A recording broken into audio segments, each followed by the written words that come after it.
পেশ করেছিল যে আমি আদমকে সেজদা কি করে করতে পারি, আমার কাছে যুক্তি আছে, সেজদা না করার যুক্তি আছে। কি? যে আনা খায়রুম মিনহু, আমি তার চাইতে উত্তম। কেন উত্তম? বলছে খালাকতানি মিন নারিন ওয়া খালাকতাহু মিন তিন, আমাকে আগুন দিয়ে আল্লাহ সৃষ্টি করেছো তুমি, আর আদমকে সৃষ্টি করেছো মাটি দিয়ে, আর মাটির চাইতে আগুন বেশি শক্তিশালী, বেশি শ্রেষ্ঠ। সুতরাং আমি, তাহলে বোঝা গেল যে আমি যখন আগুন দিয়ে সৃষ্টি হয়েছি, তাহলে আগুন যখন শ্রেষ্ঠ মাটির চাইতে, তাহলে এরপর কি রেজাল্ট, কি ফলাফল? যে আমি তাহলে আদম চাইতে শ্রেষ্ঠ।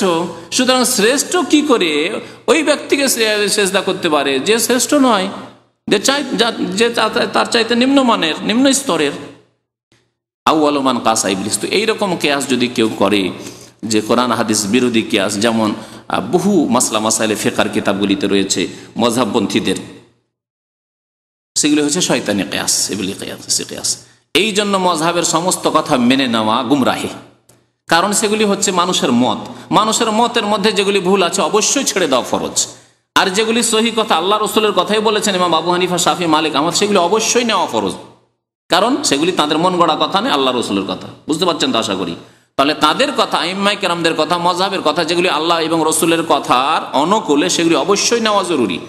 আর যেগুলি কোরআন হাদিস বিরোধী, তাদের কিতাবাদিতে রয়েছে, তাদের কিতাব, তাদের নামে যে সব কিতাব লেখা হয়েছে, তাদের মযহাবের নামে যেসব কিতাবাদি লেখা হয়েছে, অনেকের কিতাবই নেই, আবু হানিফা রাহমাতুল্লাহ যেমন নিজের লেখা কিতাবই নেই, কিন্তু তার নামে বহু কথাই লেখা হয়েছে। কোনটা যে তিনি বলেছেন আর কোনগুলি বা তিনি বলেননি বা স্বীকৃতি তিনি আল্লাহ পাকই ভালো জানেন, কিন্তু তার নামে, তার মযহাবের নামে চালিয়ে দেওয়া হয়েছে। তাহলে সেগুলি ছেড়ে দিতে হবে, ছেড়ে দেওয়া ফরজ, যেগুলি শরীয়ত সম্মত নয়, কোরআন এবং হাদিস সম্মত নয়। চারটি বিষয় বললাম, কোরআন কারীম আর হাদিস, ইজমা আর কিয়াস, এই চারটি হচ্ছে শরীয়তের উৎস, এটুকু জেনে নেন। এরপরে পঞ্চম কোনো উৎস নেই, উম্মতের উলামায়ে কেরামরা বলেননি। আর পঞ্চম উৎস বলেননি যে স্বপ্ন উৎস। কেউ যদি স্বপ্ন দেখে তার উপর আমল করলে সে নাজাত পাবে, দুনিয়ায় সুখী হবে, আখিরাতে সুখী হবে, আল্লাহ সন্তুষ্টি হাসিল করবে, এইরকম কথা আলেমরা কেউ বলেননি। কারণ মানুষের স্বপ্ন আল্লাহর পক্ষ থেকে হইতে পারে, আর শয়তানের পক্ষ থেকে হতে পারে। আবার দিনে যেসব কথাবার্তা চিন্তা করে সেসব কথাই রাত্রে দেখতে পারে। তিন রকম স্বপ্ন দেখে থাকে। স্বপ্নের বিষয়ে বেশি বিস্তারিত আলোচনা করা যাবে না, তবে এতটুকু জেনে রাখা ভালো যে অনেক সময় আল্লাহর পক্ষ থেকে স্বপ্ন হয়, নিজে দেখে অথবা আপনার জন্য অন্য কেউ দেখে। আর অনেক সময় শয়তান আপনাকে পেরেশান করার জন্য, আপনার বাবা মারা গেছে, আপনার মা মরে গেছে, আপনি নিজেই মরে গেছেন, বুঝতে পারছেন, তারপরে আপনাকে সাপে কামড় দিতে আসছে, দংশন করতে আসছে, এসব দেখে ঘাবড়িয়ে যায় অনেকে, আর ঘাবড়িয়ে গিয়ে পেরেশান হয়ে যায়, সারা দিন রাত পেরেশান থাকে, হয় না এরকম? তো শয়তানের পক্ষে অনেক সময় মুমিন বান্দায় কষ্ট দেওয়ার জন্য এরকম স্বপ্ন দেখে থাকে। আবার স্বপ্ন খেয়ালি পোলাও হয়।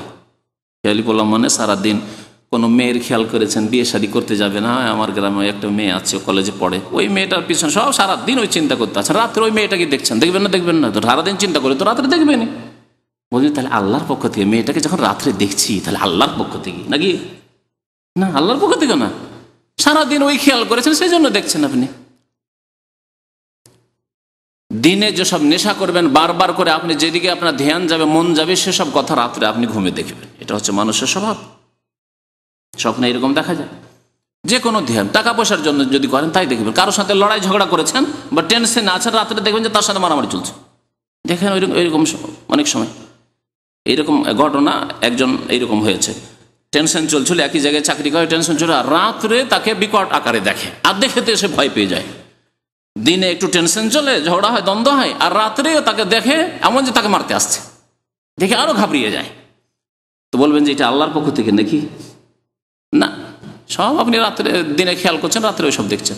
তো তিন রকম স্বপ্ন, তাহলে বোঝা গেল যে কোনটা স্বপ্ন আল্লাহর পক্ষ থেকে, কোনটা শয়তানের, বলা যাবে না। সেই জন্য স্বপ্নের ওপর নির্ভর করা যাবে না, আপনার দৈনন্দিন ক্ষেত্রেও নির্ভর করা যাবে না, আর শরীয়তের ক্ষেত্রে তো যাবেই না। শরীয়তের ক্ষেত্রে শুধুমাত্র আম্বিয়াদের স্বপ্ন হচ্ছে ওহী, আম্বিয়া কেরামগণের স্বপ্ন হচ্ছে ওহী। ইব্রাহিম আলাইহিস সালাম স্বপ্ন দেখলেন, তার স্বপ্ন আপনার স্বপ্নের মতো না, তার স্বপ্ন ওহী। তিনি স্বপ্ন দেখলেন আন্নী আযবাহুকা, বলছেন ছেলেকে যে আমি জবাই করছি, হে ইসমাইল তোমাকে জবাই করছি, ফানজুর মাজা তারা, তোমার মত কি? বলছেন ইয়া আবাতি ফাল মা তুমার, যা আল্লাহর আদেশ হয়েছে আপনি করে ফেলুন। ছেলেও জানছে যে আব্বা যখন স্বপ্ন দেখছেন তাহলে আল্লাহর আদেশ হয়েছে, কিন্তু আপনি আমি কি সেই রকম? না, আমাকে শয়তানও বলতে পারে, আপনাকে শয়তান বলতে পারে। বাংলাদেশে এরকম করেছে নাকি গত বছর না তার আগে বছর একজন কে স্বপ্নে দেখেছে যে সে ইব্রাহিম আলাইহিস সালামের মতো নাকি কুরবানি করছে, ছেলেকে দিয়েছে জবাই করে। হ্যাঁ হ্যাঁ, কি নিজেই করে দিয়েছে ইব্রাহিম খলিলুল্লাহ হওয়ার জন্য? আচ্ছা, বক্তৃতা শুনে সুবহানাল্লাহ। তো যাই হোক, এইরকম স্বপ্ন সম্পর্কে এরকম ভ্রান্ত ধারণা সুফিদের আছে, হ্যাঁ, পীরপন্থীদের আছে, বিদআতপন্থীদের আছে, যে স্বপ্ন দেখলে করে ফেলো। এই জন্য যতগুলি মাজার তৈরি হয় বেশিরভাগ মাজারের ক্ষেত্রে এইরকমই ধারণা কাজ করেছে, যে রাত্রে স্বপ্ন দেখেছে কেউ যে আল্লাহর ওলি এখানে শুয়ে আছে, অমুক জায়গায় আল্লাহর ওলি শুয়ে আছে, আর সকালে উঠে দেখলে যেটা তো ফলপ্রসূ ব্যবসা, বিনা পুঁজির ব্যবসা, কবরটা একটু পাকা করে দিলে, চাদর টাদর চড়িয়ে দিলে কাজ হয়ে যায়, নজর নিয়াজ পড়তে থাকবে আর ভালো একটা ইনকাম সোর্স খুলে যাবে। এইভাবে ভারত, বাংলাদেশ, পাকিস্তানে বহু মাজার তৈরি হয়েছে স্বপ্নের উপর ভিত্তি করে। তো স্বপ্নের ধর্মের মধ্যে কবর পূজার ধর্মটি স্বপ্নের ধর্ম, শিরকি ধর্ম, আর তবলিগি ধর্ম যেটি সেটি স্বপ্নের ধর্ম। তবলিগি ধর্ম স্বপ্নের ধর্ম। কেমন করে স্বপ্নের ধর্ম তা আপনাদেরকে শোনাবো। তাদের দুটি কিতাব আপনাদের সামনে আছে, একটি হচ্ছে ফাজাইলে দুরুদ শরীফ, ফাজাইলে দুরুদ শরীফ, আর একটি হচ্ছে ফাজাইলে হজ। আর বাকিগুলি ফাজাইল আমলের নয়, ফাজাইলে নামাজ, ফাজাইলে জিকির, ফাজাইলে তবলিগ, হেকায়েতে সাহাবা আর পাস্তিকা এলাজ, এই সবগুলি যা আছে ওগুলি ইনশাআল্লাহ তাআলা অন্য সময় দেখানো হবে। কিন্তু এই দুইটি কিতাব থেকে দেখাবো স্বপ্নের ধর্ম হচ্ছে তবলিগ জামাত, স্বপ্ন ধর্ম হচ্ছে তবলিগি জামাত, সেটি দ্বীনে ইসলাম নয়, সেটি হচ্ছে স্বপ্নের ধর্ম। প্রথম কথা এই স্বপ্ন দিয়ে এই তবলিগ জামাত শুরু হচ্ছে। আর এই ঘটনা তারা কোনো কিতাবে লিখে না, তারা মুখে মুখে বর্ণনা করে।